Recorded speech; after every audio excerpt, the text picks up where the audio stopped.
Selamat datang kembali di Jalan Cermin. Jangan lupa like, komen, dan subscribe untuk mendukung channel ini. The Invincible Dragon Emperor. Chapter 1231 Warlord King Wujin. Binatang kehampaan itu terus maju. Dewa bersayap sedang asyik menikmati secangkir teh di satu tangan dan manik jahat di tangan lainnya. Cahaya hijau redup menunjukkan bahwa ia perlahan-lahan menguasai manik jahat. Sejujurnya, Dewa sayap bisa bekerja lebih cepat. Namun, ia takut Luli akan melawan balik dengan ganas. Seperti merebus katak dalam air hangat, Dewa sayap berharap dapat melumpuhkan pertahanan psikologis Luli secara perlahan.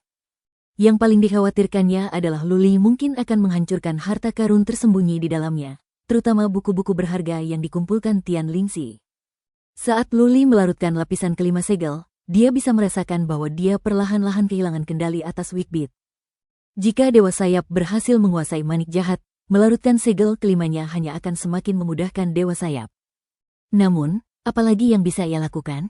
Layaknya binatang buas yang terkurung dalam sangkar, ia tak punya jalan keluar. Taois tuli itu sedang menghabiskan potongan terakhir serpihan merah. Tapi ia tidak akan banyak membantu meskipun diberi potongan serpihan merah tambahan. Lagi pula, ada perbedaan kemampuan yang sangat besar antara dirinya dan Dewa sayap. Baginya, Taois tuli itu tidak perlu dikhawatirkan. Tubuh abadi. Mungkin ada secercah harapan jika peri darah diberi lebih banyak waktu. Jika dia mengambil kendali penuh atas formasi di dalam tubuh abadi itu, ada peluang untuk mengalahkan Dewa sayap. Kontrol. Sesuatu menginspirasi Luli. Peri darah bisa menguasai formasi penghambatan. Suatu ketika, dia menguasai kota kekaisaran ilahi. Akankah lebih cepat jika dia bisa membantu melarutkan segel kelima? Meskipun Wigbeat mungkin tidak dapat memberikan banyak bantuan pada Luli bahkan setelah segel kelima terbuka, ini adalah kesempatan terakhir yang dapat Luli raih. Peri darah. Luli mengirim pesan. Bisakah kau membantuku mempercepat proses pembubaran segel? Melalui hubungan spiritual, peri darah benar-benar dapat mengetahui apa yang sedang dilakukan Luli. Setelah hening sejenak, ia menjawab, saya perlu melihatnya. Guru, beri saya waktu. Seberkas cahaya merah darah bersinar di sekitar tangan tubuh abadi itu. Dari tangan itu, sebuah sulur menjalar ke dinding aula. Luli ketakutan dan gemetar. Bloodvine adalah satu-satunya harapannya. Jika Bloodvine tidak bisa membantu, maka Luli harus menyerahkan diri sepenuhnya kepada Dewa sayap. Hidupnya sepenuhnya bergantung padanya. Waktu terus berjalan. Setengah hari berlalu, tetapi Bloodvine tidak memberikan jawaban. Selain terus melarutkan segel, Luli tidak bisa berbuat apa-apa selain menunggu dengan gelisah. 1 hari kemudian, Luli terkejut ketika menyadari kemajuannya 10 kali lebih cepat. Segelnya meleleh dengan cepat. Baiklah, peri darah, apakah itu kamu? Luli, dalam keadaan ekstasi, mengirim pesan kepada peri darah yang menjawab, ya, Tuan. Saya sudah menemukan segelnya. Saya mengubah formasinya sedikit. Apakah sekarang lebih mudah? Bagus sekali. Luli memujinya. Kemudian, ia tidak berkata apa-apa lagi dan memusatkan pikirannya untuk melarutkan segel kelima. Ia pikir ia harus menghabiskan setidaknya 12 hari untuk melarutkan segel itu sepenuhnya. Berkat peri darah, ia bekerja 10 kali lebih cepat. Sekarang, ia berasumsi ia bisa menyelesaikannya paling lama 2 hari lagi. Dengarkan. Luli mengirim pesan lain kepada peri darah. Bantu aku mengawasi manik jahat karena Dewa sayap sedang mencoba mengambil alih. Ganggu dia. Jika memungkinkan. Tahan dia. Oke. Peri darah menggunakan tentakelnya untuk memeriksa formasi di dalam manik jahat sementara Luli terus melarutkan segel kelima dengan penuh perhatian. 1 hari berlalu. 2 hari kemudian, segel kelima manik jahat tiba-tiba meleleh sepenuhnya. Beberapa informasi baru muncul di benak Luli. Pada saat yang sama, dinding kiri aula mulai bersinar. Sebuah pintu muncul entah dari mana di dinding itu. Luli meneliti informasi dalam benaknya dan kemudian menoleh ke pintu baru dengan bingung. Manik jahat tidak menunjukkan fungsi baru setelah segel kelima mencair. Hanya ada satu aula dalam lagi, yang dihubungkan oleh pintu itu. Apa yang ada di dalam aula itu? Luli mengerutkan kening. Ia cukup gugup. Jika tidak ada barang berharga di aula inti itu, atau jika benda-benda di dalamnya tidak dapat membantunya menghadapi Dewa sayap, ia tidak akan pernah bisa kembali. Berderit gelombang. Ia berjalan ke pintu baru itu dan mendorongnya. Pintu itu terbuka. Luli melangkah masuk. Ia dikejutkan oleh kilatan cahaya sebelum muncul kembali di sebuah lembah yang indah. Apa? Luli tak percaya ini. Dia baru saja berada di aula luar. Bagaimana mungkin dia sampai ke lembah ini hanya karena dia melangkah ke aula inti dalam? Apakah dia sekarang berada di luar Wigbeat? Tidak. Aku masih di dalam Wigbeat. Luli memeriksa. Ia yakin ia masih berada di dalam Wigbeat, begitu pula lembahnya. Ini ruang yang aneh. Astaga. Luli tak kuasa menahan diri untuk berseru. Ia bisa menerima kenyataan bahwa sebuah manik memiliki banyak aula, tetapi ia terkejut mengetahui bahwa sebuah ruang khusus dapat diciptakan di dalam manik tersebut. Lembah ini tampak persis seperti lembah sungguhan di luar, dengan pepohonan dan kolam. Luli sedang tidak ingin menikmati pemandangan di lembah. Ia melihat sekeliling dan segera melihat sebuah kabin di tepi kolam. Tidak ada apa-apa lagi di lembah itu. Satu-satunya tempat yang mungkin menyimpan barang-barang berharga hanyalah kabin itu. Ia melangkah perlahan ke kabin itu. Ia mencoba menggunakan kekuatan psikis, hanya untuk menyadari bahwa formasi penghambatan telah membatasinya. Berderit gelombang. Ia mendorong pintu kabin dengan lembut. Luli melirik ke dalam. Pupil matanya mengerut karena ia ketakutan dengan apa yang dilihatnya. Dia melihat seseorang di sana. Bukan, itu bukan seseorang, melainkan sebuah kerangka seorang manusia. Kerangka itu duduk di tanah dengan kaki disilangkan dan punggungnya menghadap Luli. Kerangka itu duduk di atas bantal. Di dalam ruangan remang-remang, jadi pemandangan itu tampak mengerikan. Apakah ini sisa-sisa Tian Lingxi? Luli menenangkan diri dan bertanya pada dirinya sendiri. Ia tidak gegabah. Sebaliknya, ia membungkuk kepada tulang-tulang itu 3 kali. Orang mati harus dihormati. Terlebih lagi, manik jahat itu milik Tian Lingxi dan telah berkali-kali menolong Luli. Setelah itu, Luli bergerak perlahan. Ia memeriksa kabin dari atas ke bawah. Tak lama kemudian, ia melihat sebuah meja di depan kerangka itu. Tidak ada apapun di dalam kabin selain kerangka itu, sebuah gulungan kulit di atas meja, dan sebuah kotak kayu kecil. Luli berjalan melewati kerangka itu dan mengambil gulungan kulit dan kotak kayu itu. Di sampul gulungan kulit itu, ia membaca beberapa kata, tetapi tidak dapat memahami artinya. Panglima Perang King Wujin.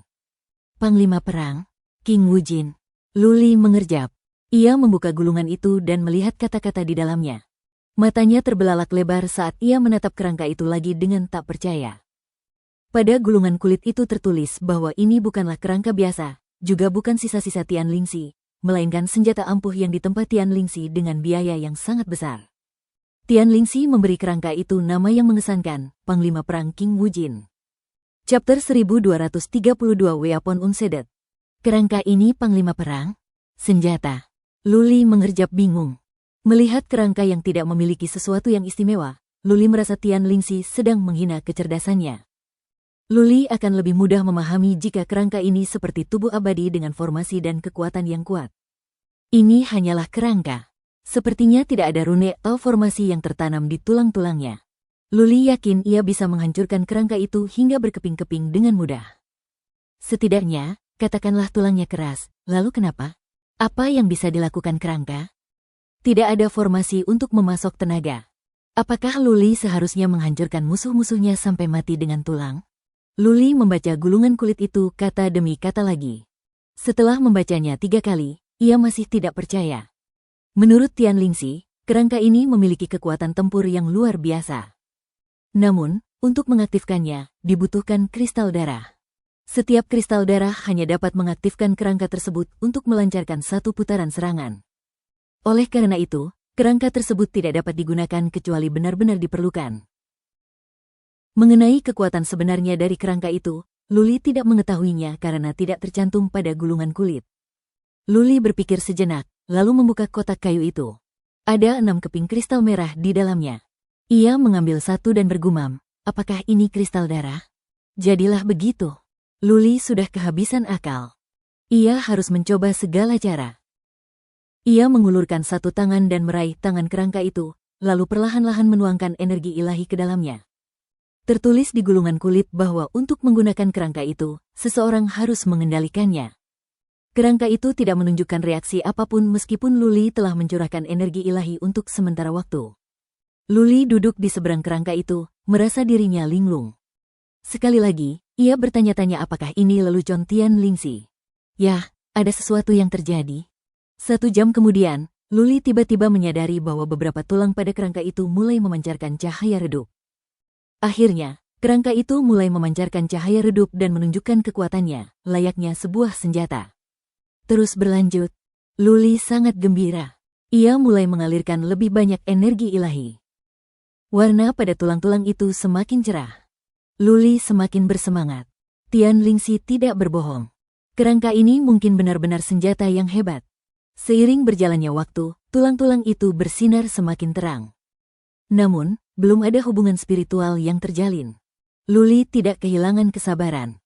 Dewa Sayap membutuhkan waktu untuk mengendalikan manik jahat.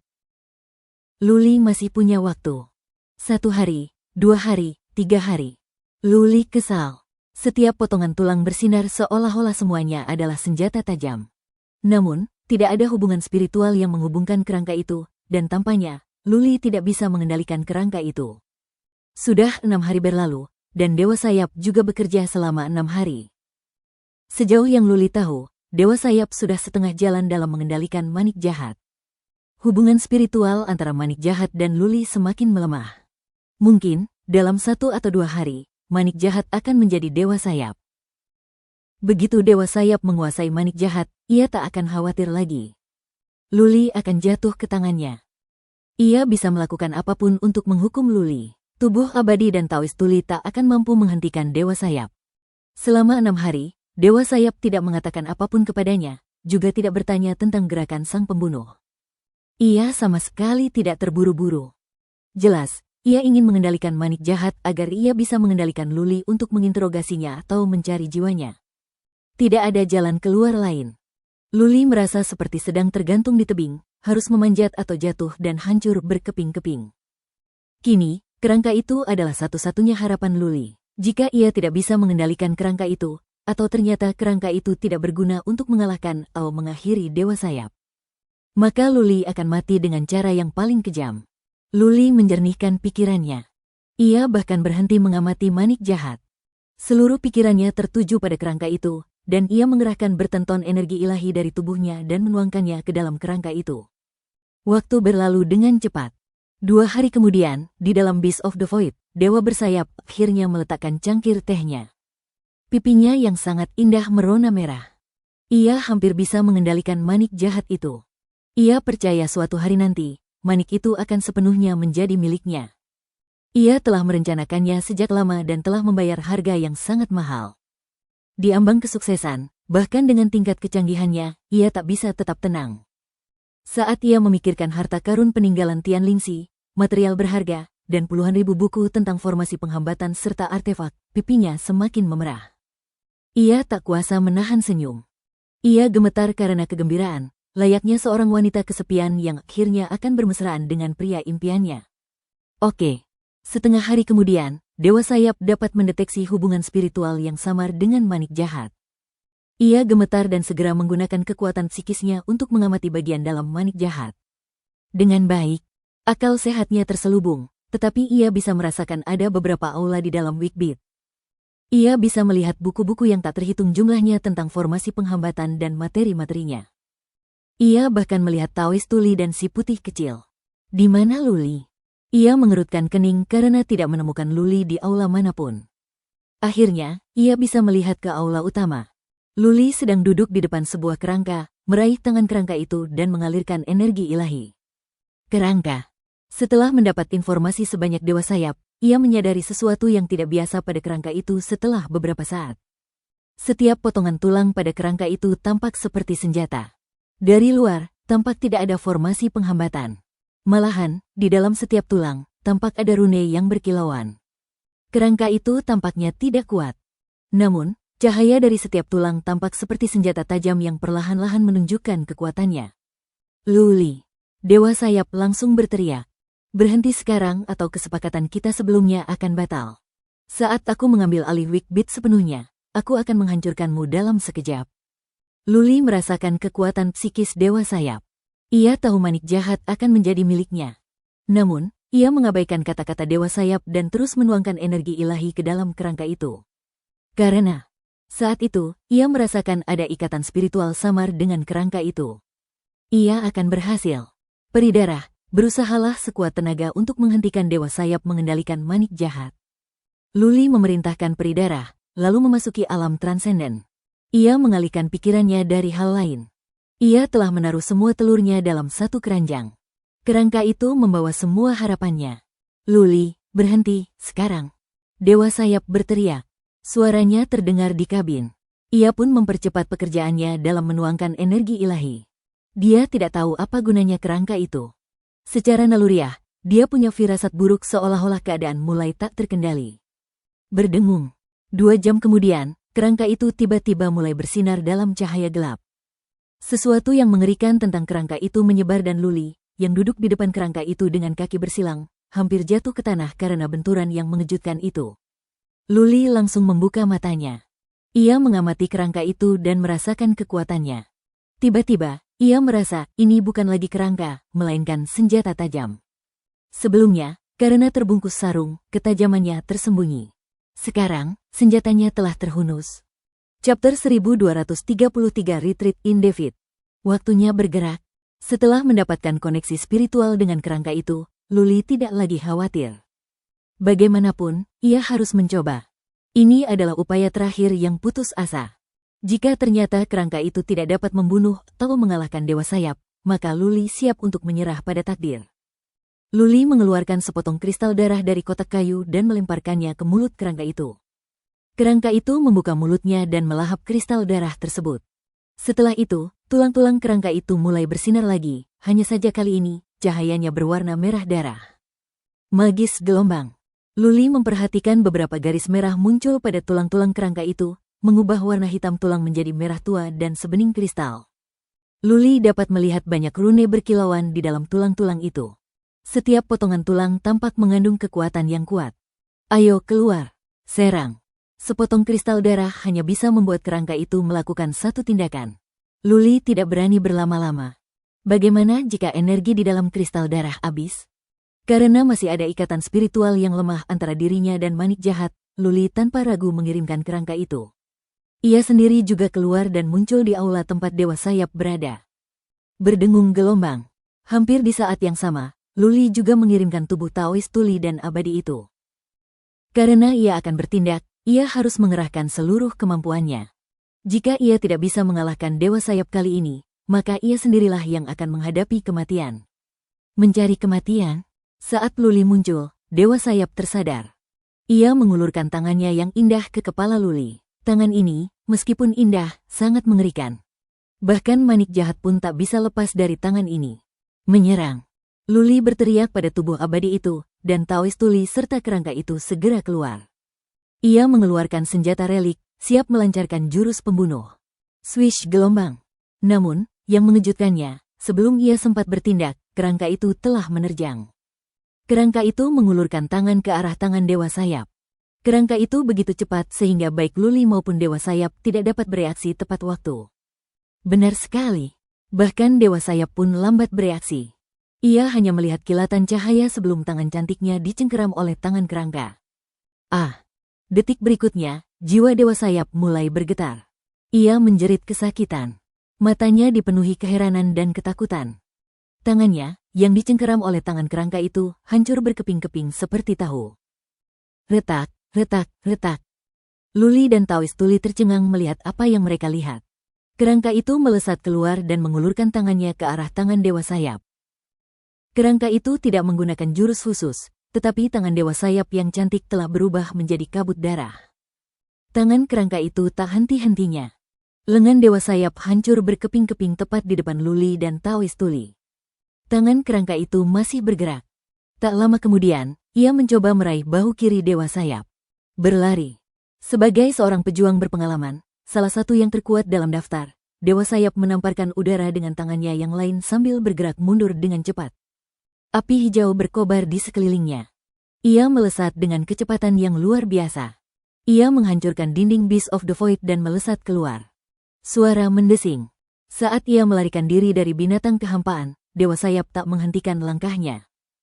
Api hijau berkobar semakin hebat di sekelilingnya saat ia menghilang di cakrawala dengan kecepatan yang tak terbayangkan.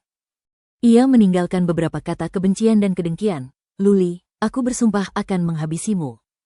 Jika aku tidak bisa menghabisimu dalam 10 tahun, aku akan jatuh ke alam kematian dan tak akan pernah bisa dibebaskan dari kematian. Dalam sekejap, dengan tubuh abadi dan kerangka Taoist tuli, Luli keluar dari manik jahat. Hanya sekejap mata, Dewa Sayap terluka dan melarikan diri. Luli bahkan tidak sempat mengayunkan senjatanya.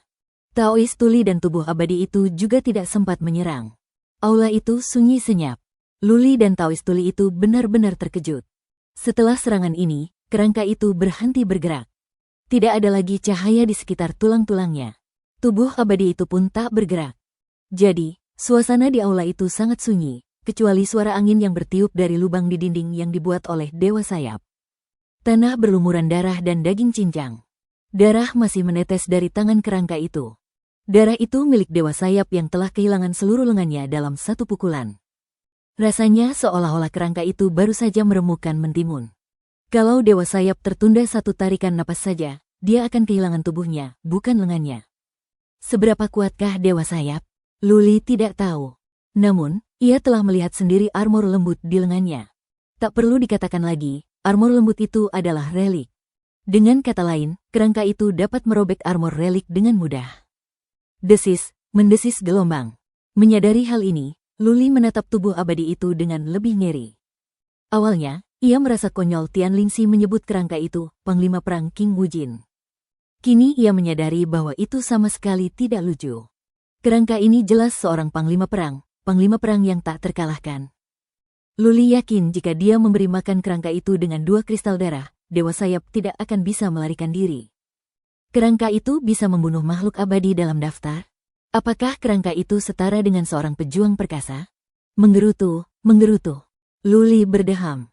Saat ini, ia sangat mengagumi kerangka itu. Kerangka yang buruk rupa dan mengerikan itu kini menjadi sangat menggemaskan baginya. Tuhan, bagaimana? Sang Taoist tuli akhirnya tersadar. Ia menatap kerangka itu dengan ngeri.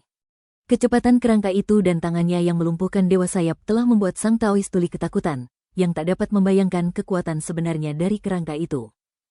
Kita bicara nanti. Luli tidak menjelaskan. Ia memasukkan kerangka itu ke dalam aula utama Wikbet. Sambil menunjuk binatang void, ia bertanya kepada Taoist tuli, apakah kau tahu cara mengendalikan binatang void?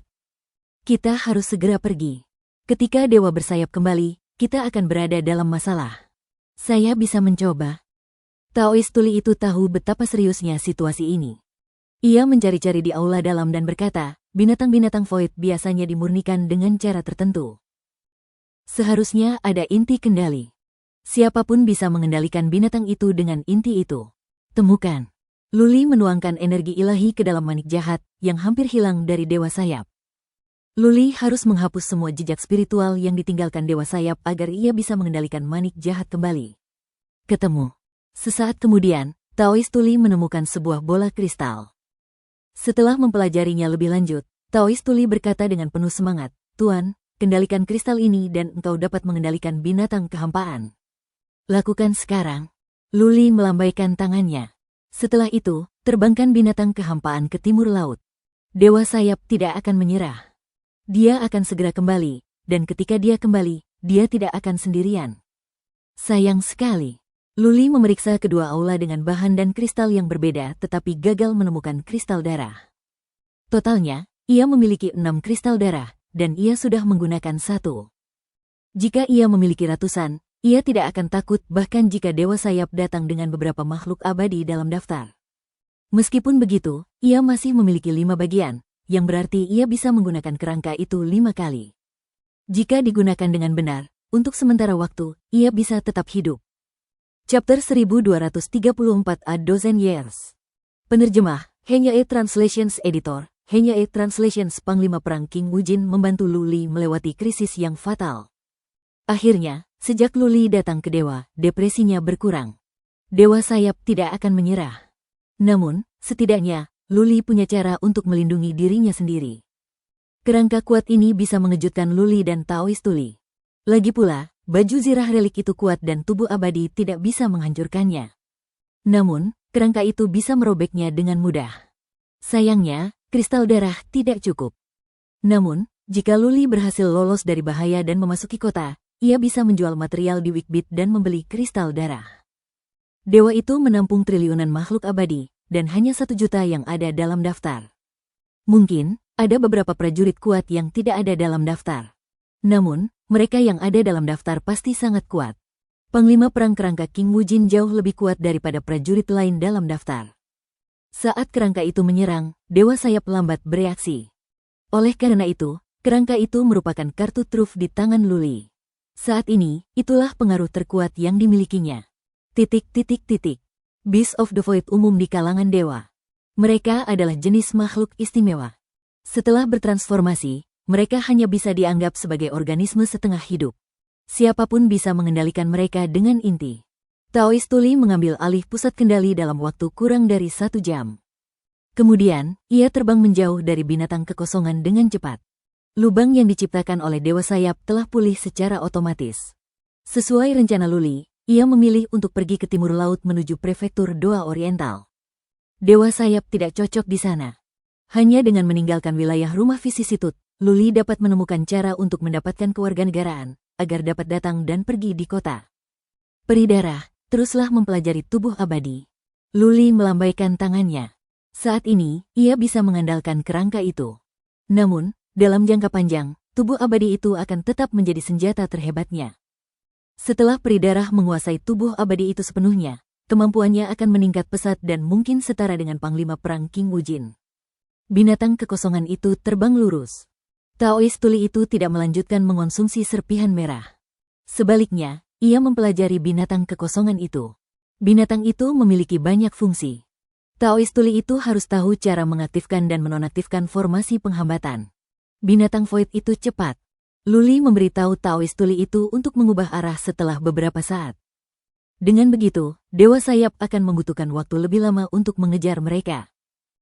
Pada saat yang sama, Luli memerintahkan pendeta Tao Tuli untuk memeriksa binatang buas kekosongan secara menyeluruh, untuk mengetahui apakah ada bekas yang ditinggalkan oleh Dewa Sayap, yang akan memudahkannya mengejar mereka. Raungan gelombang. Tak lama kemudian, mereka bertemu seekor binatang buas. Luli tidak punya waktu untuk menghamburkan waktu menghadapi binatang buas atau ingin membunuhnya. Ia mengirimkan beberapa golem batu untuk mengalihkan perhatian binatang buas itu dan terbang menjauh. Setengah hari kemudian, mereka melihat sebuah kota di depan. Ada lebih banyak makhluk abadi di sekitar kota, tetapi tak satu pun berani menghentikan binatang kehampaan. Lagi pula, mereka yang bisa menunggangi binatang buas Void cukup penting dalam keilahian. Mungkin, ada seorang pejuang perkasa dalam binatang buas Void yang akan membunuh orang-orang yang menyinggung perasaannya. Luli ingin sekali pergi ke kota. Kota-kota akan memiliki toko dan formasi teleportasi. Teleportasi akan lebih cepat daripada terbang di Beast of the Void. Meskipun begitu, Luli tidak punya keberanian untuk masuk ke dalamnya. Tanpa kewarganegaraan, ia akan ditangkap oleh para prajurit prefektur. Mengingat fakta bahwa ia telah membunuh seorang prajurit prefektur dari Vicisitude House, ia menjadi buronan. Ia tidak ingin menceburkan diri ke dalam jaring dengan sukarela. Luli terbang melewati kota. Hari-hari berikutnya berlalu dengan damai. Meskipun Luli sesekali bertemu binatang buas, mereka semua lemah dan bisa diganggu oleh golem batu. Terbang melewati kota itu, Luli menemukan lokasinya di peta. Ia menyadari fakta menyedihkan. Saat itu, ia berada di tengah wilayah Vicisitude House. Berdasarkan lokasi Gunung Vicisitudes dan kecepatan serta jarak tempuhnya saat ini, untuk meninggalkan rumah Vicisitude dan tiba di prefektur Doa Oriental akan memakan waktu setidaknya 1 tahun. Terbang melintasi separuh prefektur dengan Beast of the Void akan memakan waktu 1 tahun. Ia harus melintasi 9 prefektur untuk sampai ke Gunung Pedang. Bahkan jika tidak terjadi apa-apa di sepanjang jalan, ia akan membutuhkan waktu belasan tahun. 12 tahun. Luli tahu bahwa bagi para dewa, 12 tahun hanyalah rentang waktu yang singkat. Dewa biasanya bisa hidup puluhan ribu atau ratusan ribu tahun. Namun, bagi Luli, ia baru lahir lebih dari 30 tahun yang lalu. Bagaimana mungkin ia menerima kenyataan bahwa ia harus menghabiskan 12 tahun dalam perjalanannya? Baiklah gelombang. Duduk di aula Beast of the Void, Luli merasa tersesat. Sekali lagi, ia tak dapat menemukan arah untuk masa depannya.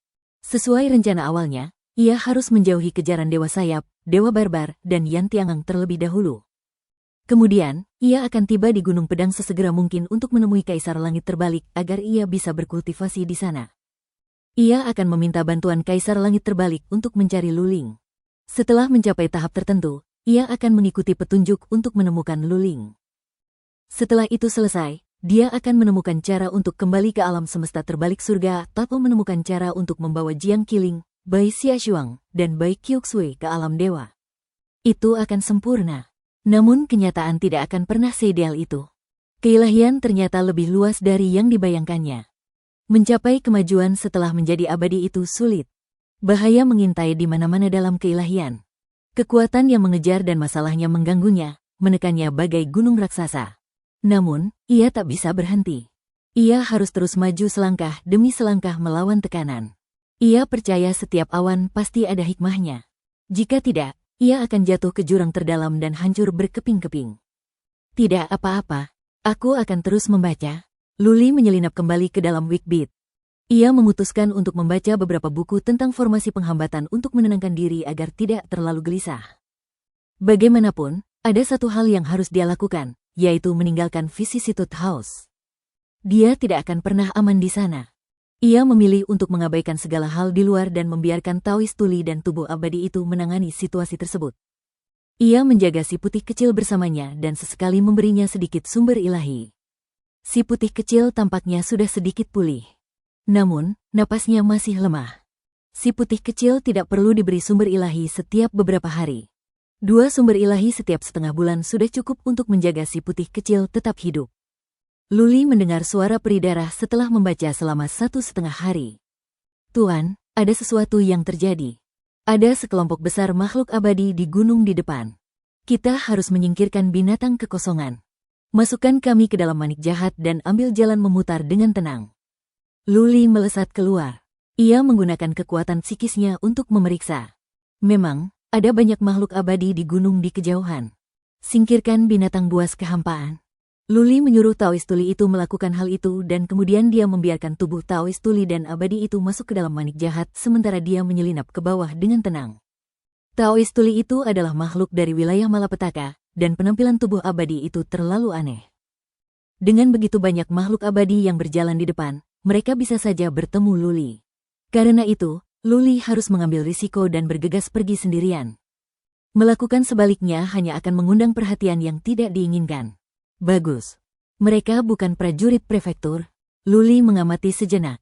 Para makhluk abadi itu mengenakan berbagai macam baju zirah dan memegang berbagai jenis senjata. Jelas, mereka bukan prajurit prefektur. Menjauh. Luli tidak ingin mendapat masalah. Ia bergerak ke kiri. Ia lebih suka mengambil jalan memutar daripada terlibat konflik dengan orang-orang itu. Kerumunan ini terlalu besar untuk ia hadapi. Luli baru berlari puluhan mil ketika menyadari gunung di depannya sudah penuh sesak. Di kejauhan, lebih banyak lagi yang datang. Banyak orang menyadari keberadaan Luli, tetapi tidak menghiraukannya. Mereka mengabaikannya setelah pemeriksaan intensif dan terus bergerak ke kedalaman gunung. Kenapa banyak sekali orangnya? Apa ada harta karun tersembunyi di gunung itu? Luli bertanya-tanya, mengerutkan kening. Akhirnya, ia tak membiarkan keserakahan menguasai pikirannya. Ia senang karena tak ada yang memperhatikannya. Ia bisa saja melewati area itu. Raungan gelombang. Setelah setengah batang dupa terbakar, ia mendengar teriakan memekakkan telinga dari kedalaman gunung. Secara naluriah, Luli menoleh ke belakang. Ia tak akan pernah melupakan apa yang dilihatnya selanjutnya. Chapter 1235 Tomb of Emperor Luna. Di sebuah gunung di kejauhan, bayangan hitam membumbung tinggi ke langit. Bayangan hitam itu lebih dari 1.000 kaki, dan melonjak hingga 8 atau 9.000 kaki. Meskipun Luli tidak berada di dekatnya, ia masih bisa melihat bayangan hitam itu dengan jelas. Raksasa itu tingginya lebih dari 1.000 kaki. Seluruh tubuhnya gelap kecuali gigi putih dan mata hijaunya.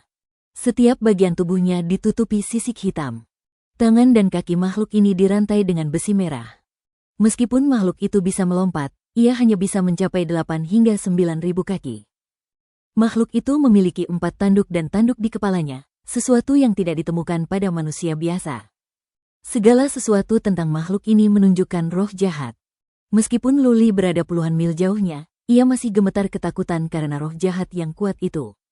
Raungan gelombang. Makhluk ini terus meraung ke udara. Tatapannya yang ganas, energinya yang mengerikan, kekerasannya, rantai yang bergetar di lengan dan kakinya, serta ruang yang bergetar itu benar-benar mengejutkan Luli dan yang lainnya di dekatnya. Apakah itu iblis? Mengingat roh jahat ini, itu pasti pemimpin iblis semacam itu. Luli bergumam pada dirinya sendiri. Ia berada jauh dari makhluk itu. Meski begitu, ia merasa kedinginan akibat pengaruh roh jahat itu. Jika ia bertarung, ia pasti sudah kehilangan keinginan untuk mengangkat senjatanya. Makhluk ini setidaknya setara dengan seorang prajurit perkasa. Dewa sayap bahkan tidak seseram makhluk ini. Penjaga gunung sudah keluar. Makam Raja Luna dibuka. Ini hanya terjadi setiap 1000 tahun. Ada berapa banyak harta karun di sana?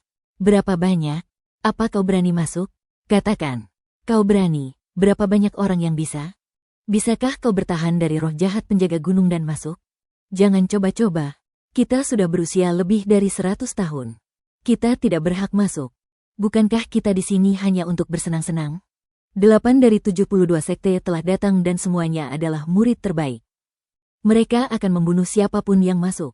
Aku senang hanya untuk melihatnya. Sayangnya, makam Raja Luna dibuka setiap 1000 tahun. Betapa inginnya aku masuk. Orang-orang berdiskusi dengan suara keras. Luli bisa mendengar dengan jelas meskipun ia tidak berusaha. Ia akhirnya mengerti mengapa ada begitu banyak makhluk abadi di sini, tetapi tanpa prajurit prefektur. Jadi, kerumunan itu tak sabar untuk masuk dan berburu harta karun. Makam Raja Luna. Karena dia seorang raja, mungkin dia adalah seorang prajurit tertinggi di keilahian, bukan prajurit biasa karena 8 dari 72 sekte telah mengirim tim. Pasti ada beberapa barang berharga di sana. Di samping itu, ada penjaga gunung yang begitu mengerikan melindungi makamnya, dan penjaga gunung ini bahkan tidak ada di dalamnya. Tak diragukan lagi betapa mengerikannya makam Raja Luna. Harta karun di dalamnya pasti mengejutkan. Luli sama sekali tidak tertarik. Dia bahkan tidak berminat untuk pergi dan melihat-lihat. Tak ada manusia yang merasa puas. Keserakahan bisa merenggut nyawa seseorang. Luli sudah cukup sibuk dengan urusannya sendiri. Dewa sayap bisa saja mengejarnya kapan saja. Begitu identitasnya terbongkar, para prajurit prefektur mungkin juga akan mengejarnya. Karena itu, tanpa ragu, Luli melanjutkan perjalanannya dengan rendah hati. Ia ingin mengitari gunung dan melesat ke kejauhan. Raungan, raungan gelombang. Penjaga gunung terus melolong. Luli melihat banyak orang berlarian ke arah penjaga gunung. Mereka pasti berusaha mengendalikan penjaga gunung agar tim mereka bisa masuk. Bum, bum, bum gelombang. Tak lama kemudian, para prajurit beraksi. Berbagai serangan diarahkan ke penjaga gunung. Luli melihat 2 cambuk hitam melilit kaki penjaga gunung, lalu cambuk-cambuk itu ditarik ke samping agar gerakan penjaga gunung terhambat. Wus gelombang. Tepat pada saat itu, Luli mendengar suara-suara dari utara. Setelah itu, ia melihat banyak kereta perang emas besar berdesing. Total ada 8 kereta perang, dan masing-masing kereta penuh sesak. Semuanya bertubuh indah dan gadis-gadis berpakaian anggun serta berwajah anggun. Sekali lihat, Luli tahu bahwa mereka berasal dari pasukan besar. Bakat dari 8 sekte besar ada di sini. Wah, murid-murid yang dikirim oleh 8 sekte itu masih sangat muda. Kurasa usia mereka tidak lebih dari 50 tahun. Tapi mereka semua berada di level yang sangat tinggi. Yang terkuat di antara mereka pastilah yang abadi dalam daftar. Apakah kau melihat gadis dengan sanggul berbentuk bulan dan gaun putih dari istana Gunung Salju? Dia adalah putri suci Gunung Salju yang terkenal. Dia termasuk di antara 500.000 teratas dalam daftar. Tahukah kau berapa usianya? 28. Dia juga ada dalam daftar orang tercantik. Ling Feidu dari Kabinet Awan. Usianya baru 31 tahun, tetapi ia sudah termasuk dalam 300.000 teratas dalam daftar. Konon dalam beberapa tahun, ia akan menjadi prajurit yang perkasa. Kabinet Ling Si Awan sedang melatihnya agar ia bisa menjadi prajurit tertinggi di keilahian di masa depan. Luo Xier dari Pavilion Misty Drizzle juga lumayan. Dia adalah talenta terbaik di Pavilion Misty Drizzle. Dia termasuk di antara 400.000 teratas dalam daftar dan baru berusia 29 tahun. Dia memiliki potensi untuk menjadi prajurit tertinggi di masa depan.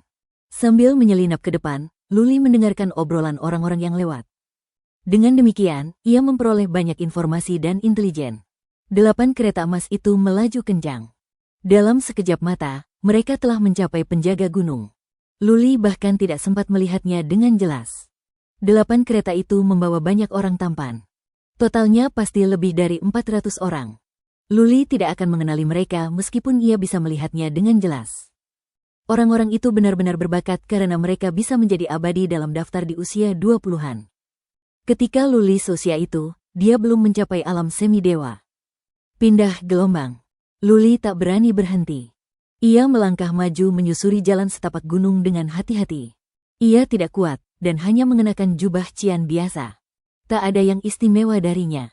Meskipun banyak yang memperhatikannya dengan kekuatan psikis, mereka tidak memperhatikan karena terlalu banyak orang di sana. Ayo pergi. Kabinet Cloud, semuanya masuk. Pengikut pavilion gerimis berkabut, masuk. Para prajurit perkasa itu tampaknya telah berhasil mengendalikan penjaga gunung. Para pemuda dan pemudi tampan itu melompat turun dari 8 kereta perang emas mereka dan menghilang ke dalam gunung. Pada saat yang sama, banyak makhluk abadi yang bersembunyi di dekatnya juga ikut masuk. Ada jurang gelap di dalam gunung, seperti mulut binatang buas yang menelan semua murid muda. Luli berbalik untuk melihat, lalu bergegas pergi. Namun, setelah belasan mil kemudian, ia tiba-tiba berhenti di tempat. Dia merasakan kekuatan psikis sedang terpusat padanya. Kekuatan psikis itu begitu familiar baginya. Itu dari Dewa Sayap. Dewa Sayap telah datang. Luli tiba-tiba menoleh ke kiri. Ia melihat beberapa orang terbang dari kejauhan. Yang di depan adalah wanita cantik bersayap itu. Dewa Sayap tidak sendirian. Ia membawa 5 orang bersamanya. Lengannya telah tumbuh kembali. Saat ia melihat Luli, niat membunuhnya menyebar tak terkendali. Luli merasakan hawa dingin di sekujur tubuhnya. Dia datang begitu cepat. Pikiran Luli terbebani. Ia tidak takut jika Dewa Sayap datang sendirian. Namun, ia membawa 5 orang lagi untuk membantunya. Kerangka panglima perang yang dibuat oleh Tian Lingxi memang kuat. Namun, masalahnya, Luli hanya memiliki 5 kristal darah tersisa. Bagaimana jika ia tidak bisa membunuh Dewa Sayap dan 5 lainnya setelah kelima kristal darah habis?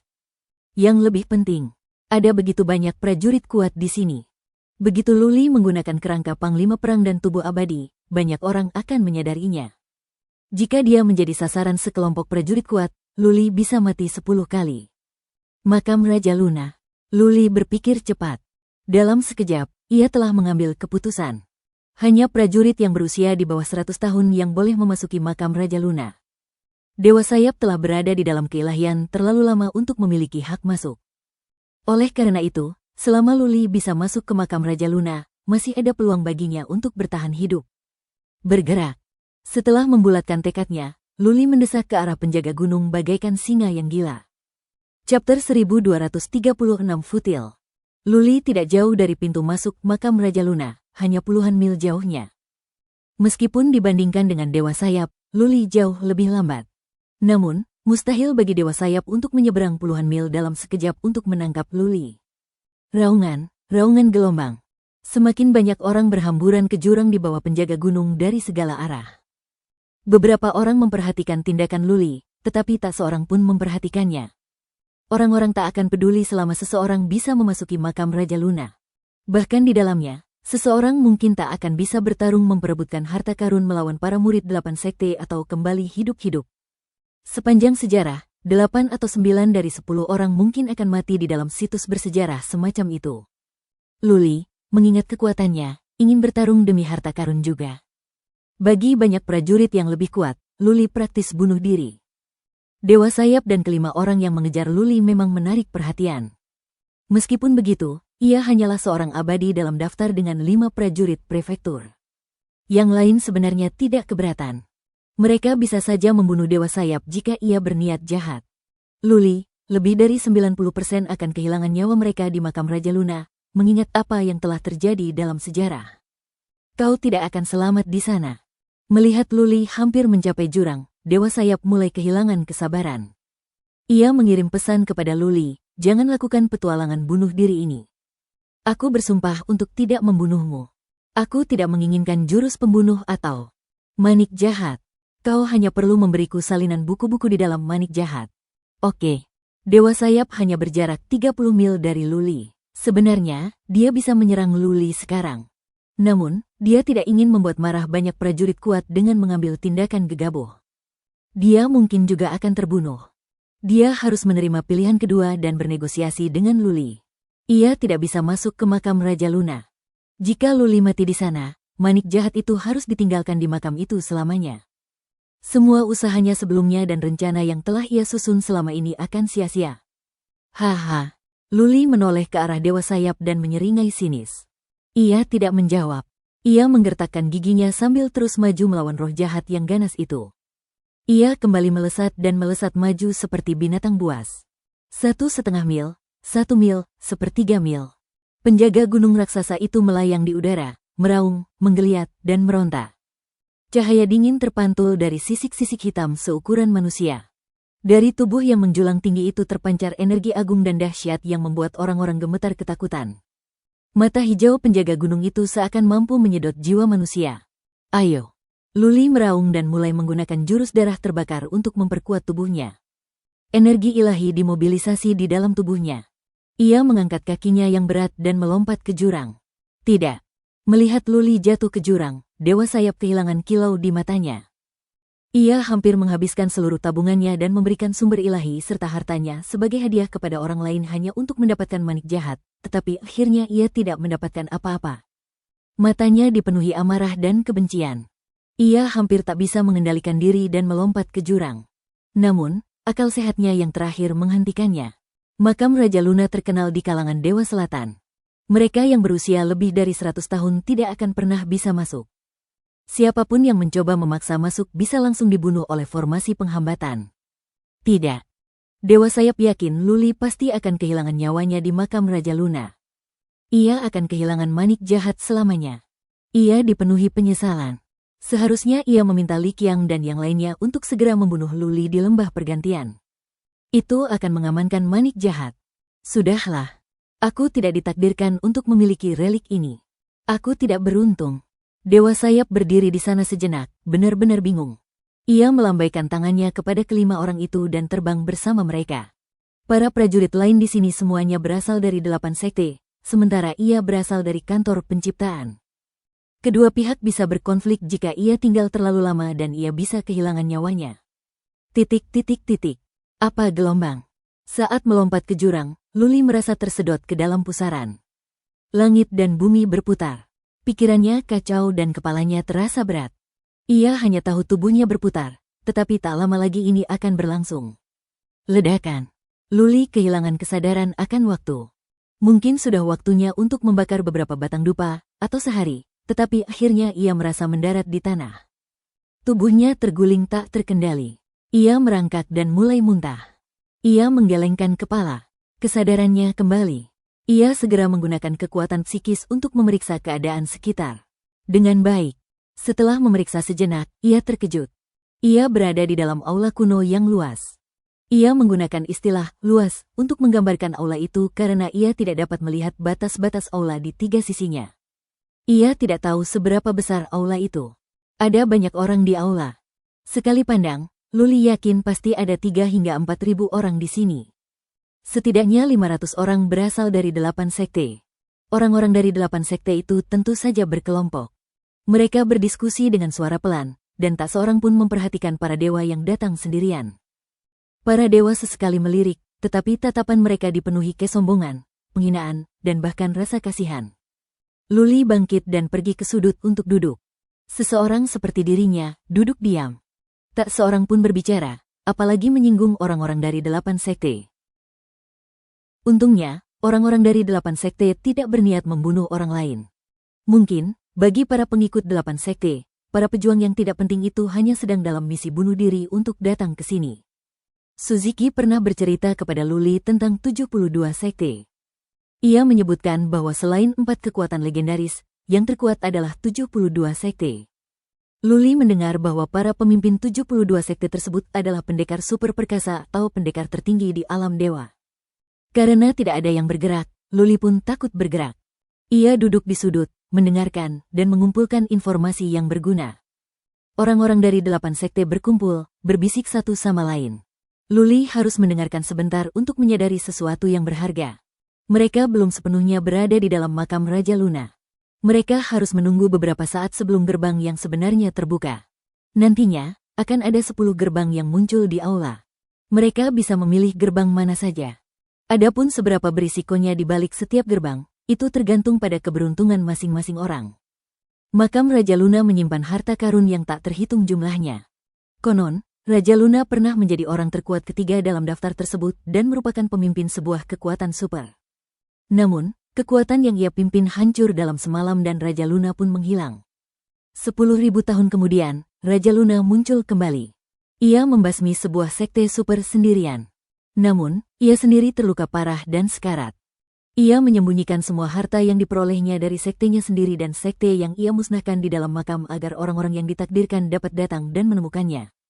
Jumlah harta karun yang tersembunyi di makam Raja Luna sungguh mengejutkan.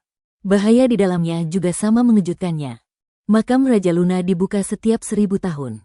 Setiap kali, banyak orang akan masuk. Pada akhirnya, kurang dari 10% yang berhasil keluar hidup-hidup. Mereka yang berhasil keluar hidup-hidup mendapatkan manfaat dengan tingkat yang bervariasi. Konon, seseorang telah memperoleh relik, keterampilan, atau material kelas super. Luli juga mengetahui bahwa jika seseorang tidak ingin menjelajahi makam Raja Luna, ia dapat tinggal di aula yang sepenuhnya aman. Namun, ia harus tinggal selama 1000 tahun dan akan diteleportasi secara otomatis ketika makam Raja Luna dibuka kembali. 1000 tahun. Luli langsung menyerah pada pilihan ini. Tinggal di sini selama 1000 tahun akan membuatnya bosan setengah mati dan membuatnya gila. Mari kita lihat apa yang akan terjadi. Luli mengatupkan bibirnya, mengambil keputusan. Ia tidak berniat mendapatkan harta apapun di sini, hanya ingin meninggalkan makam Raja Luna dengan aman. Peluang untuk bertahan hidup bisa sangat meningkat jika seseorang tidak menjadi serakah di tempat-tempat berbahaya seperti itu. Chapter 1237 8 Major Sex. Sudah setengah hari berlalu, tetapi belum ada tanda-tanda pintu masuk makam Raja Luna akan dibuka. Lebih dari 4 hingga 5.000 orang telah datang ke aula, dan masih banyak lagi yang datang. Banyak prajurit berasal dari pasukan lain, besar maupun kecil, selain 8 sekte utama. Beberapa pasukan memiliki tim yang terdiri lebih dari 100 orang, sementara yang lain memiliki tim yang terdiri dari puluhan orang. Aula itu penuh sesak dengan orang-orang. Setelah menguping cukup lama, Luli berhasil mendapatkan banyak informasi. 8 sekte utama adalah Istana Gunung Salju, Paviliun Gerimis Berkabut, Kabinet Awan, Istana Teror, Aula Orientasi, Kuil 5 Elemen, Sekte Yin, dan Aula Keabadian. Itu adalah 8 sekte besar.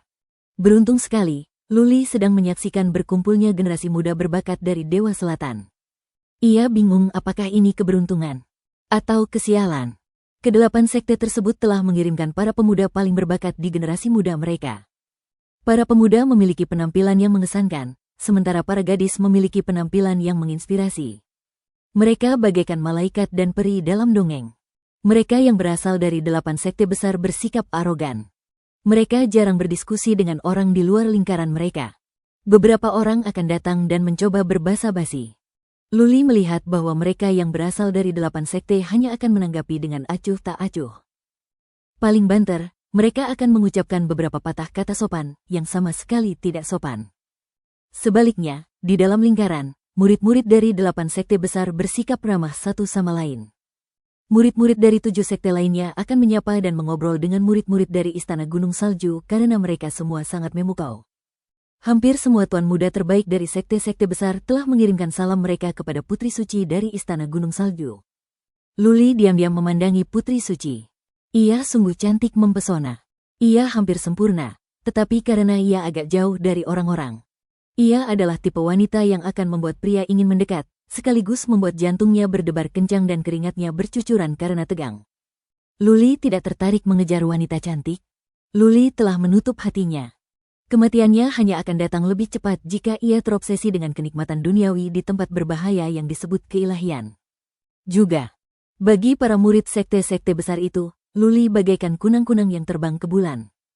Luli tidak akan mempermalukan dirinya sendiri atau menggonggong ke bulan. Yang ia inginkan hanyalah tetap hidup, pergi ke Gunung Pedang dan menemukan Luling. Tak ada lagi yang bisa menarik perhatiannya. Luli berpaling dari para murid dari 8 sekte besar. Ia hanya akan mendengarkan informasi terkait makam Raja Luna. Ia harus mengumpulkan lebih banyak informasi agar ia bisa tetap hidup di sini. Setengah hari kemudian, ia mendapatkan lebih banyak informasi. Ia tidak yakin informasi itu berguna, tetapi ia tetap menghafalnya. Berdengung gelombang. 2 jam kemudian, seluruh aula tiba-tiba terang benderang. Bahkan lantai pun memancarkan cahaya redup. Aula langsung dipenuhi hiruk-pikuk. Mereka yang duduk di lantai langsung berdiri. Jelas, makam Raja Luna akan segera dibuka dan tak seorang pun ingin tertinggal. Luli tidak terburu-buru. Ia tidak ingin berebut harta karun, hanya ingin meninggalkan makam Raja Luna dengan selamat. Ia melihat sekeliling untuk menemukan kelompok yang paling cocok untuk diikuti. Pergi bersama kelompok terkuat akan membuat perjalanannya lebih aman. Mereka akan menyingkirkan semua bahaya, sementara ia hanya perlu mengikuti mereka sampai ke pintu keluar. Berdengung gelombang. Beberapa garis bercahaya memanjat dinding, bergerak hingga membentuk 10 lingkaran cahaya. Lingkaran cahaya itu semakin menyilaukan hingga dinding di dalamnya menghilang dan 10 lubang gelap raksasa muncul. Luli menggunakan kekuatan psikisnya untuk memeriksa, tetapi ternyata ia tidak bisa melihat apapun selain kegelapan. Wus, wus, wus gelombang. Ribuan orang mengerumuni dan memilih satu pintu untuk masuk, takut kalau ada yang mengambil alih dan mengambil semua harta karun. Yang mengejutkan Luli, orang-orang dari 8 sekte besar tidak bergerak. Sebaliknya, mereka berdiri di sana dan membiarkan yang lain menyerbu terlebih dahulu. Luli tetap di sudut. Dia menunggu kelompok 8 sekte besar untuk memulai. Dia berencana untuk mengikuti 8 sekte besar karena mereka menunjukkan kekuatan terkuat. Tak lama kemudian, separuh dari ribuan orang itu pergi. Namun, orang-orang dari 8 sekte besar tidak berangkat. Setelah mayoritas orang pergi, 2 sekte mulai bergerak. Mereka tampaknya berasal dari sekte Ying dan Aula Keabadian. Orang-orang dari kedua sekte itu berkumpul dan melangkah masuk ke pintu di sebelah kanan. Sekelompok orang lain juga mulai pergi. Mereka berjalan melewati pintu di tengah. Sebenarnya, 6 sekte yang tersisa terbagi menjadi 2 kelompok. Mereka yang berasal dari Istana Gunung Salju, Kabinet Awan, dan Pavilion Gerimis tetap berada dalam satu kelompok dan menuju pintu kedua di sebelah kiri. Baiklah, sebaiknya aku ikuti saja mereka. 3 di antaranya adalah makhluk abadi dalam daftar. Mereka seharusnya menjadi kekuatan terkuat. Luli mengangguk pada dirinya sendiri. Ia telah mendengar bahwa Putri Suci dari Istana Gunung Salju, Ling Feixu dari Kabinet Awan, dan Luo Xier dari Pavilion Gerimis berkabut semuanya ada dalam daftar. Jelas, mereka adalah murid terkuat di sekte masing-masing. Mereka pasti dibekali banyak harta karun. Kemampuan mereka pasti mengesankan. Tentu saja, Luli tidak langsung mengikuti mereka. Ia menunggu hingga setengah batang dupa habis terbakar. Setelah beberapa orang pergi, ia akhirnya berdiri dan berjalan ke pintu kedua di sebelah kiri. Berdengung gelombang. Begitu Luli melangkah masuk, ia dikelilingi oleh cahaya putih. Seperti dugaannya, ada formasi teleportasi. Ia dikirim ke tanah kosong seolah-olah ia telah dikirim dari makam Raja Luna. Bergerak. Luli melihat sekeliling dan melihat beberapa jejak kaki. Ia mengikuti jejak itu. Ia telah memutuskan untuk tidak mencari harta apapun di sini. Ia hanya akan mengikuti jejak kaki itu sampai ke pintu keluar. Sama seperti dunia luar, terbang dilarang di sini. Dengan begitu banyak jejak kaki, Luli lebih mudah melacaknya. Sambil berjalan, ia memeriksa sekeliling. Setelah memastikan tidak ada orang di sekitar, ia diam-diam mengeluarkan manik jahat. Ia melanjutkan perjalanannya setelah memastikan manik jahat dapat digunakan dan tubuh abadi, kerangka panglima perang, dan Taoist tuli dapat dikirim. Bum, bum, bum gelombang. 1 jam kemudian, Luli mendengar suara-suara keras dari depannya. Ia sepertinya melihat perkelahian sedang terjadi di tempat yang jaraknya puluhan mil darinya. Kupikir begitu. Luli mengangguk pada dirinya sendiri. Makam Raja Luna ini penuh bahaya. Dilihat dari situasi pertempurannya, Luli yakin makam Raja Luna cukup berbahaya. Ia merasa beruntung bisa mengikuti rombongan, alih-alih berkeliaran sendirian. Dia tidak bergerak terlalu dekat. Dia menyelinap dan bersembunyi di balik bukit untuk mengamati. Itu adalah kelompok 3 sekte besar. Mereka bertarung melawan kawanan binatang buas yang jumlahnya tak terhitung. Semuanya adalah binatang buas tingkat dasar.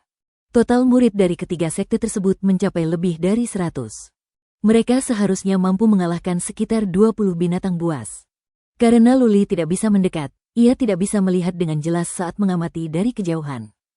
Ia hanya bisa melihat binatang buas dibantai dan berjatuhan ke tanah satu persatu. Ling Feidu itu bagus. Luli bisa mengenalinya sekilas. Ling Feixu sedang memegang tombak. Ling Feixu bisa melawan seekor binatang buas sendirian. Sepertinya dalam beberapa pukulan, binatang buas itu akan hancur dan mati. Begitu banyak senjata berharga. Luli bisa melihat mereka menggunakan berbagai macam senjata untuk menghadapi binatang buas. Namun, karena jaraknya yang jauh, Luli tidak bisa melihat dengan jelas. Kekuatan super itu begitu cerdik. Dalam sekejap, lebih dari 20 binatang buas itu telah musnah. Bergerak, Luli mengikuti mereka. Inilah rencananya untuk perjalanan ini. Ia bertanya-tanya apakah ini bisa membawanya keluar dari makam Raja Luna dengan selamat. Chapter 1238 Dishonest. Luli mengikuti rombongan itu sejauh puluhan mil. Dengan cara ini, ia tidak akan kehilangan mereka atau terlihat. Luli bertemu banyak binatang buas yang berlimpah di sana. Entah bagaimana, ia merasa seolah-olah telah meninggalkan makam Raja Luna dan tiba di alam liar di luar. Para murid dari ketiga sekte berjalan dalam barisan lurus. Luli bertanya-tanya apakah mereka tahu di mana pintu keluarnya. Hampir setiap jam, mereka akan bertemu dengan beberapa binatang buas, terkadang belasan, terkadang beberapa, atau bahkan 30 hingga 40. Setiap kali, mereka yang dari kabinet awan dan pavilion gerimis berkabut akan memulai lebih dulu. Yang dari istana gunung salju semuanya adalah wanita. Ketika kelompok binatang buas masih kecil, para wanita tidak akan bergabung dan mereka hanya bisa tetap di pinggir lapangan. Lebih mudah bekerja ketika anak laki-laki dan anak perempuan berkumpul untuk melakukan misi yang sama. Disaksikan oleh puluhan wanita cantik dari istana gunung salju dan putri suci yang masuk dalam daftar orang tercantik, para murid muda dari kabinet awan dan pavilion gerimis berkabut menjadi sangat berani. Mereka semua bersemangat dan tak terhentikan. Ling Feidu khususnya. Ia begitu gagah berani dan bersemangat. Ia akan melawan seekor binatang buas sendirian. Ia akan membunuh seekor binatang buas jika ia menyerang. Ia begitu luar biasa sehingga banyak murid istana gunung salju terbius. Di sisi lain, Luo Xier dari pavilion gerimis berkabut bersikap rendah hati. Gerakannya tidak glamor dan juga tidak efektif. Luo Xier mungkin tidak tertarik pada putri suci dari istana gunung salju. Atau mungkin, dia sedang jual mahal. Siapa yang tahu? Sayang sekali. Karena Luli harus menjaga jarak, ia tidak bisa mengamati pertarungan dari dekat. Kalau tidak, ia pasti sudah belajar banyak hal. Lagi pula, mereka berasal dari 3 sekte besar. Mereka semua memiliki keterampilan yang luar biasa, dan prinsip dasar yang mereka pelajari pastilah istimewa. Mengamati lebih banyak akan bermanfaat bagi Luli. Tunggu. Tiba-tiba, Luli melihat 2 orang menyelinap di balik bukit di sebelah kiri. Luli tersenyum tipis. Dia sendiri yang menyelinap, kan? Mereka berdua pasti punya rencana yang sama, yaitu mengikuti 3 sekte besar. Keduanya juga memperhatikan Luli. Namun, mereka hanya memeriksa dengan kekuatan batin dan tidak menunjukkan niat untuk menghampiri dan menyapa. Mereka tidak ingin ikut campur. Ledakan. Binatang buas telah dibasmi. Binatang buas dari 3 sekte besar bergerak maju. Sesaat kemudian, Luli bergegas mengejar mereka. Keduanya pun menyusul. Mereka berjalan lalu berhenti. 3 hari berlalu tanpa kejadian apapun. Selama 3 hari, Luli tidak ingat berapa banyak binatang buas yang telah dibunuh oleh murid-murid dari 3 sekte utama. Mungkin ada 3 hingga 400, bahkan mungkin lebih. Luli, jika tidak mengikuti murid-murid dari 3 sekte utama, bisa selamat dalam perjalanan ini, tetapi ia tidak akan secepat itu. Ia akan berada dalam bahaya besar jika bertemu dengan kawanan besar binatang buas. Para murid dari 3 sekte besar itu kuat dan efisien. Mereka hanya beristirahat sekali selama 3 hari. Para wanita cantik istana gunung salju itu tidak pernah mengeluh lelah dan selalu menyantap makanan siap saji sepanjang perjalanan. Jumlah orang melakukan hal yang sama dengan Luli, meningkat dari 2 menjadi lebih dari 60. Banyak orang sekarang lebih pintar. Mengapa mereka tidak bisa mengikuti rombongan besar dan menikmati perjalanan dengan mudah? Mengapa mereka harus mencari jalan mereka sendiri? Lagi pula, tidak akan ada harta karun di alam liar. Seberapa luas tempat ini? Luli agak khawatir. Ia menduga ini adalah ujian termudah. Jika mereka tidak bisa bertahan hidup melawan binatang buas, maka mereka tidak perlu mencoba ujian lainnya. Raja Luna tidak mungkin membiarkan sekelompok orang abadi biasa mendapatkan harta karunnya. Mereka yang bisa memiliki harta karunnya harus unggul dalam hal-hal tertentu. Mereka yang mengikuti pun menjaga sikap. Tak seorang pun bersuara. Takut para pengikut 3 sekte besar akan memperhatikan mereka. Semua orang bergerak dalam diam. Bum, bum, bum. Setengah hari kemudian, Luli melihat sekelompok binatang buas di depan. Pasti ada ribuan. Semuanya berkumpul di kaki gunung. Keluar dari level pertama. Seseorang berteriak. Luli dan yang lainnya bersemangat. Mereka semua bisa melihat apa yang terjadi. Kawanan binatang buas itu tidak menyerbu orang-orang, melainkan berkeliaran di sekitar gunung. Jelas, binatang buas diperintahkan untuk melindungi gunung ini. Dengan kata lain, pasti ada pintu masuk ke tingkat berikutnya di dalam gunung yang curam ini. Boom, boom, boom gelombang. Orang-orang dari 3 sekte besar mencoba keluar dari pengepungan, dengan Ling Feixu dan Luo Xier sebagai pemimpin dan para dayang istana gunung salju di tengah. Murid-murid dari kabinet awan dan pavilion gerimis berada di luar. Kelompok yang berjumlah lebih dari 100 orang itu menusuk kawanan binatang buas bagaikan pedang tajam. Pindah gelombang. Salah satu dari kerumunan yang ada di belakang berteriak. Belasan orang mendesak maju. Para pengikut 3 sekte besar telah membuka celah di pengepungan. Saat itu adalah waktu terbaik bagi orang-orang untuk menyerbu masuk sebelum celah itu ditutup. Wus, wus gelombang. Yang lain pun mengikuti. Setelah berpikir lebih jauh, Luli pun bergabung dengan kerumunan. Rasanya mustahil baginya untuk pergi sendiri.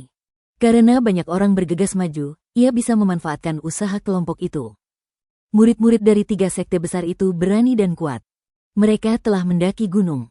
Luli bisa melihat sebuah portal di puncak gunung. Itu pasti pintu masuk ke tingkat berikutnya. Ledakan. Luli mengeluarkan senjata reliknya dan menebas binatang buas yang datang menghampirinya. Sinar cahaya pedang berwarna merah darah menghancurkan binatang buas berbentuk singa itu, meninggalkan bekas darah di kepalanya. Hah, orang-orang di sekitarnya kesal karena Luli mengikuti mereka. Namun, melihat Luli bisa melukai binatang buas dalam satu pukulan, mereka tidak berkata apa-apa. Kemampuan Luli telah diakui oleh mereka. Wus, wus gelombang. Puluhan prajurit maju. Semuanya menggunakan beragam metode serangan dengan kekuatan dahsyat untuk mengalahkan binatang buas di sisi mereka. Jika bukan karena para pengikut 3 sekte besar telah membuka jalan, mustahil bagi pengecut berikutnya untuk menembus pengepungan. Cepat, cepat. Melihat semakin banyak binatang buas datang dari kedua sisi, Luli mempercepat langkahnya.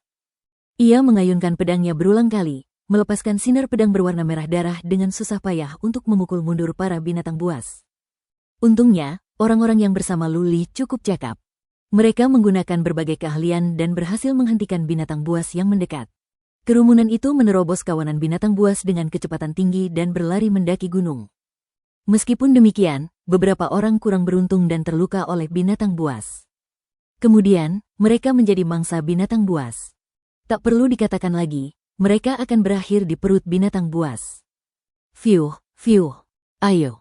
Di atas gunung, Luli terengah-engah. Ia mengikuti lusinan orang itu ke puncak gunung tanpa ragu. Sesampainya di puncak, mereka mengira bisa masuk ke portal dengan mudah. Namun, di luar pintu ada lebih dari 100 orang yang menatap mereka dengan dingin. Luli dan yang lainnya berhenti. Mereka menatap 100 orang itu dengan gelisah. Tentu saja, 100 orang itu berasal dari 3 sekte besar. Mereka di sini menunggu, bukan untuk menyambut, tentu saja. Mereka datang dengan niat jahat. Tentu saja. Ling Feixu, dari kabinet awan, menghunus tombaknya.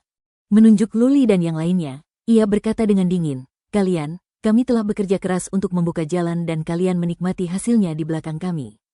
Bukankah ini kejam? Chapter 1239 A Path of Life and Death. Totalnya, termasuk Luli, ada sekitar 60 orang, mengingat hanya sedikit yang tewas. Ini adalah kerumunan besar, dan beberapa makhluk abadi cukup kuat. Meskipun begitu, menghadapi murid dari 3 sekte utama, tidak ada yang berani bertindak karena ketiga sekte utama itu mewakili kekuatan tertentu. Ling Feidu memiliki sikap yang mengesankan. Tingginya hampir 180 cm. Ia mengenakan jubah putih, mahkota emas mawar, dan memegang tombak emas mawar. Matanya berbinar dan penampilannya tampan sekaligus maskulin.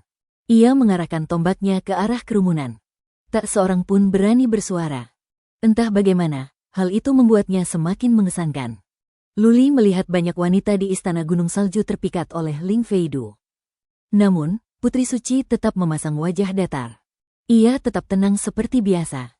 Fokusnya bukan pada Ling Feidu, melainkan pada Cakrawala, seolah tak peduli.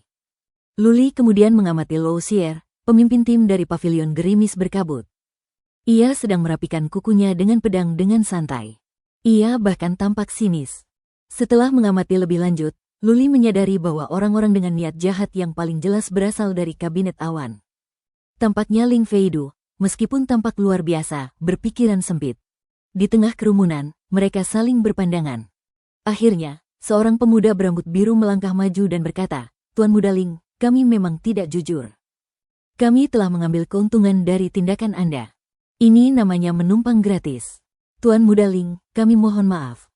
Jika ini belum cukup, kami bersedia menerima hukuman apapun yang Anda anggap pantas."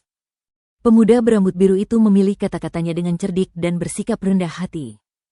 Jika Ling Feidu terus mendesaknya, ia akan dianggap berpikiran sempit. Hal itu tidak akan merusak keanggunan dan reputasinya begitu kata-kata itu terlontar.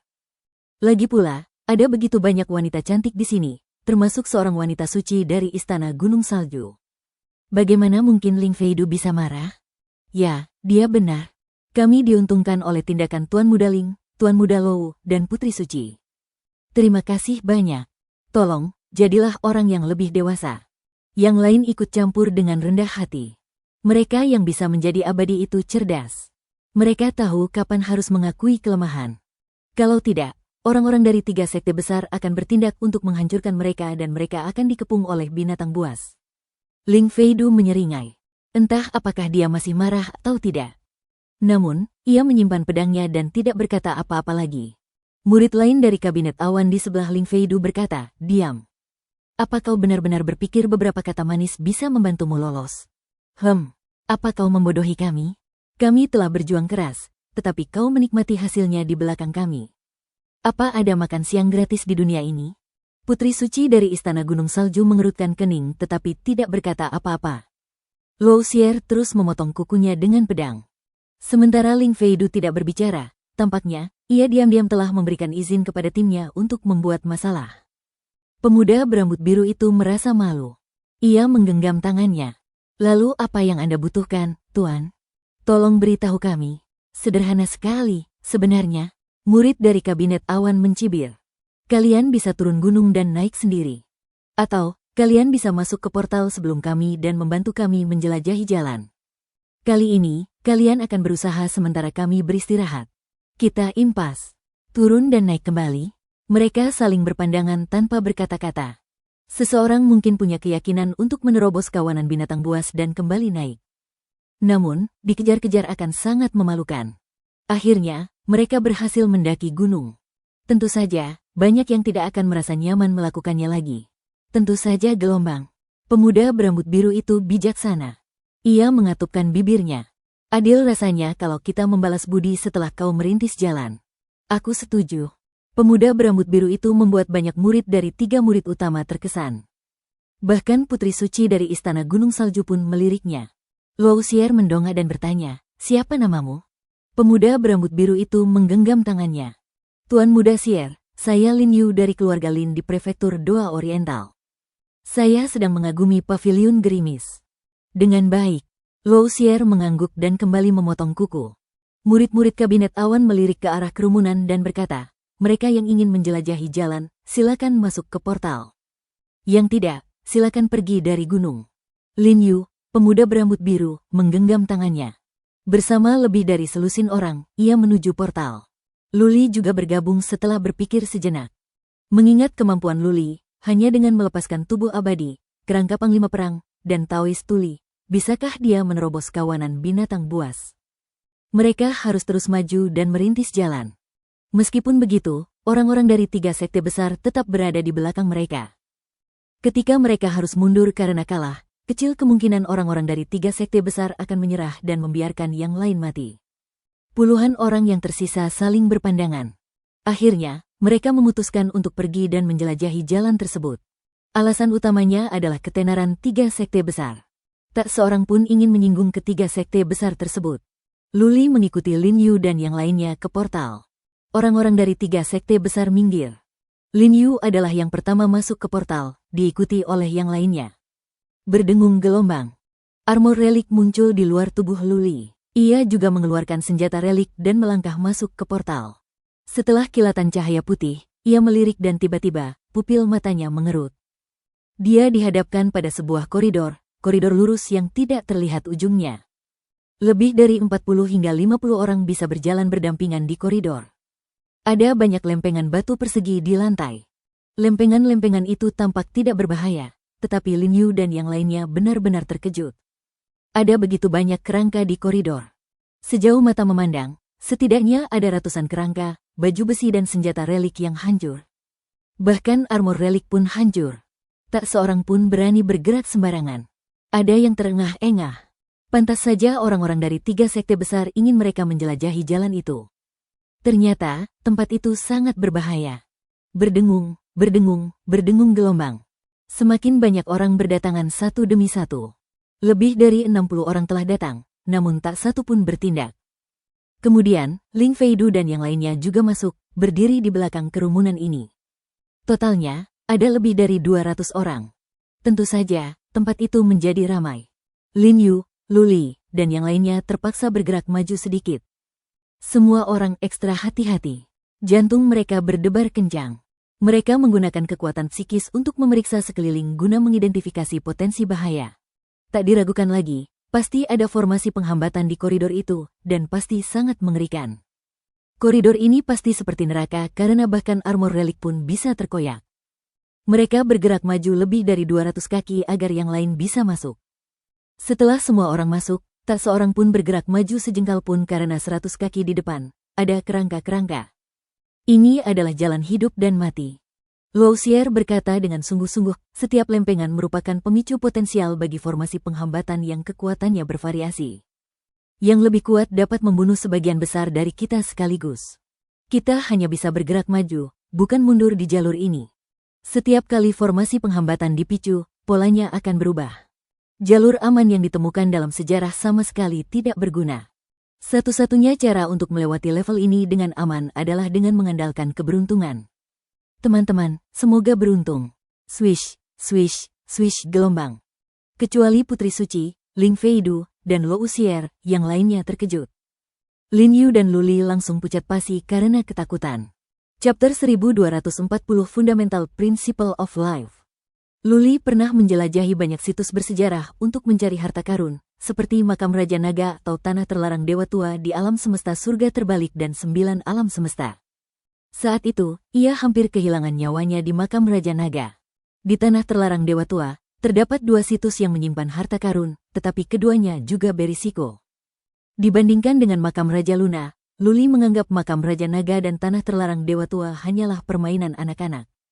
Ini baru tingkat kedua dan sudah sangat berbahaya. Bagaimana mereka bisa melanjutkannya? Jalan hidup dan mati. Satu kesalahan bisa berakibat fatal. Tak ada yang perlu diperdebatkan di sini. Tak ada taktik yang bisa dieksplorasi. Kekuatan dan kekuasaan tak lagi penting. Semuanya murni soal keberuntungan. Keberuntungan, betapa sepenuhnya itu hanya hayalan. Mungkin, mereka cukup beruntung untuk memilih 1 atau 2 dengan aman. Tapi siapa yang bisa menjamin keberuntungan mereka selamanya? Ada berapa banyak lempengan di koridor tak berujung ini? Berapa banyak lempengan yang bisa menjadi pemicu? Tak seorang pun tahu. Satu-satunya yang bisa mereka katakan adalah kerangka-kerangka tergeletak di depan mereka dan banyak sisa-sisa telah hancur menjadi abu. Tuan Muda Xier, tidak bisakah kita terbang atau melewati puluhan lempengan batu sekaligus? Setelah hening sejenak, Lin Yu mengajukan pertanyaan kritis.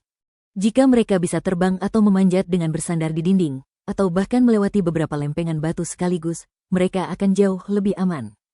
Haha. Dengan rambut hitam keriting dan seringai tipis yang selalu tersungging di wajahnya, Luo Xier tampak sinis. Ia memiringkan kepalanya dan bertanya, jika terbang adalah solusinya, akankah begitu banyak orang mati di sini? Jika ada solusinya, mengapa saya harus bilang kita hanya boleh mengandalkan keberuntungan? Lin Yu tidak berkata apa-apa. Tak satu pun dari puluhan orang itu berkata apa-apa.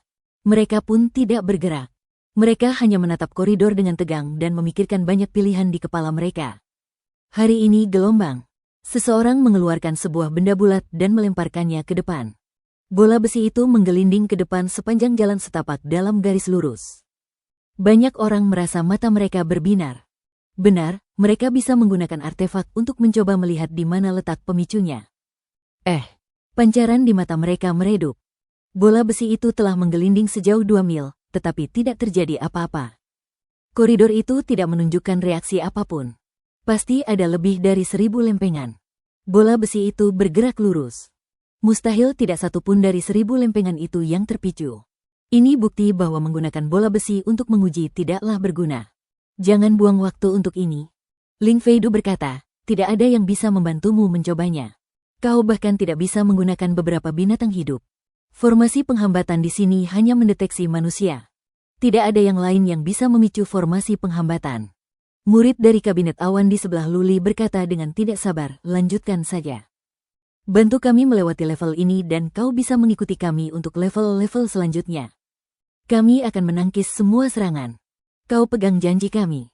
Petik 2. Petik 2. Lin Yu dan yang lainnya tidak berkata apa-apa, tetapi mereka semua mencibir. Menjelajahi jalan bagi mereka untuk level ini, maka mayoritas dari 60 orang itu mungkin akan kehilangan nyawa mereka di sepanjang jalan. Mengikuti mereka? Apa, sebagai hantu? Sang putri suci, yang sedari tadi tak berkata apa-apa, tiba-tiba membuka mulutnya. Meski suaranya dingin, tetap saja terdengar menyenangkan, bagaikan kicauan burung, silakan. Aku telah mempelajari prinsip dasar kehidupan. Aku bisa menyelamatkanmu asalkan kau tidak terbunuh seketika. Apa gelombang? Mata semua orang berbinar. Putri suci adalah yang terkuat di generasi muda Istana Gunung Salju. Dia tidak suka bicara sembarangan. Karena itu, dia mempelajari prinsip dasar kehidupan dan bisa menyelamatkan siapapun yang tidak langsung mati terkena ledakan. Dengan cara ini, peluang untuk bertahan hidup akan lebih besar. Luo Xier menambahkan, teman-teman, aku tahu tidak terhormat meminta kalian menjelajahi jalan untuk kami, dan aku tidak ingin berbasa-basi. Tapi selama kalian bisa melakukannya, saat kami keluar, kalian bisa datang ke pavilion gerimis berkabut dan mencariku. Aku akan membantu kalian melewati wawancara pertama untuk menjadi murid pavilion gerimis berkabut. Tetapi, kata-kata Luo Xier sungguh menginspirasi. Jarang sekali 72 sekte besar mau merekrut murid. Dengan bergabung dengan salah satu dari 72 sekte besar, seseorang dapat menikmati jalan pintas menuju masa depan yang menjanjikan. Lulus wawancara pertama tidak menjamin pendaftaran tetapi akan jauh lebih mudah. Oke. Lin Yu berteriak sambil menggertakkan gigi, terima kasih, Tuan Muda Xier. Bergabung dengan pavilion gerimis berkabut adalah impianku seumur hidup. Kata-katamu sudah cukup bagiku untuk mempertaruhkan nyawaku. Kalau begitu, lakukan saja. Ling Feidu melambaikan tangannya. Mungkin ada harta karun berharga setelah level ini dilewati. Siapapun yang bisa melewati level ini dan mendapatkan harta karun itu bisa memilikinya. Kami tidak akan mengambilnya. Ayo pergi. Yang lain sudah bulat tekadnya. Mereka sepakat akan membantu 3 sekte utama membuka jalan aman. Jika tidak maju, mereka bisa diledakkan sampai mati oleh murid-murid 3 sekte utama dalam kemarahan dan dipaksa untuk mencari jalan. Di samping itu, mereka tak mungkin tinggal diam di sini. Semua orang harus melewati level ini. Akan sangat berharga jika mereka bisa mendapatkan harta karun yang berharga. Untuk apa mereka ke sini selain harta karun itu? Kalau tidak, untuk apa mereka datang setelah sekian lama, dengan kesadaran penuh akan bahaya di makam Raja Luna? Mari kita bagi ke dalam kelompok-kelompok kecil dan bergiliran. Lin Yu adalah yang pertama bergerak. Ia langsung menginjak sebuah lempengan. 4 orang mengikutinya. Lempengan itu hanya cukup untuk 5 orang berdiri di atasnya. Yang lainnya mengambil keputusan dan melangkah ke lempengan batu. Mereka berkelompok dan setiap kelompok berjalan di atas lempengan batu. Dengan demikian, mereka telah memulai perjalanan merintis jalan kehidupan. Luli pun bertindak. Ia mengikuti 4 orang lainnya. Ia terpaksa melakukannya karena terlalu banyak orang yang menonton. Jika ia tidak pergi, orang-orang dari kabinet awan akan membunuhnya di tempat. Ingatlah jalan mana yang aman. Ling Feidu berkata kepada mereka yang ada di belakangnya. Setiap kali makam Raja Luna dibuka, jalur aman akan berubah. Dengan demikian, Ling Feidu dan yang lainnya dapat mengikuti jalan yang telah terbukti aman dan melintasi jalan hidup dan mati. Wus gelombang. Putri suci menendang tanah dan melompat ke belakang Luli dan yang lainnya. Ia memegang ranting hijau di tangannya, dan ranting itu memancarkan lingkaran cahaya hijau samar. Ia siap datang menyelamatkan saat dibutuhkan. Ling Feidu, Luo Xier, dan yang lainnya tidak bergerak. Mereka hanya menghafal rute. Kini, ada lebih dari selusin kelompok yang menjelajahi jalur tersebut. Selama satu jalur benar-benar aman, Ling Feidu dan yang lainnya bisa menyusul. Ledakan. Itu adalah kelompok Lin Yu. Salah satu dari mereka baru saja melangkah ke lempengan batu ketika tiba-tiba lempengan itu menyala. Kemudian, beberapa api biru berkobar. Orang itu diselimuti oleh api. Ia terbakar. Berdengung gelombang. Putri Suci melemparkan rantingnya dan ranting itu menjerat orang itu. Lingkaran hijau menutupinya. Putri Suci berkata, "Bertahanlah dan jangan bergerak. Kalau kau jatuh ke tanah, kau akan mati." Ah! Orang itu baru saja dilalap api ketika ranting Putri Suci mencapainya. Ia langsung tersadar. Jika bukan karena Putri Suci, ia pasti sudah terguling ke tanah. Itu akan memicu lebih banyak formasi penghambatan dan ia akan terbunuh seketika. Ia beruntung. Hanya ada satu gumpalan api yang keluar dari tanah. Meskipun ia terbakar, begitu ranting itu sampai padanya, apinya padam. Daging dan ototnya yang terbakar pulih dengan kecepatan yang terlihat oleh mata telanjang. Fiuh, fiuh gelombang. Lin Yu dan Lu Li merasa lega. Kerumunan mulai merasa lebih baik terhadap Putri Suci. Jika bukan karena dia, pria itu pasti sudah mati. Ini bukti bahwa Putri Suci menepati janjinya. Penyelamatannya datang tepat waktu. Peluang mereka untuk tetap hidup akan lebih besar sekarang. Bersambung.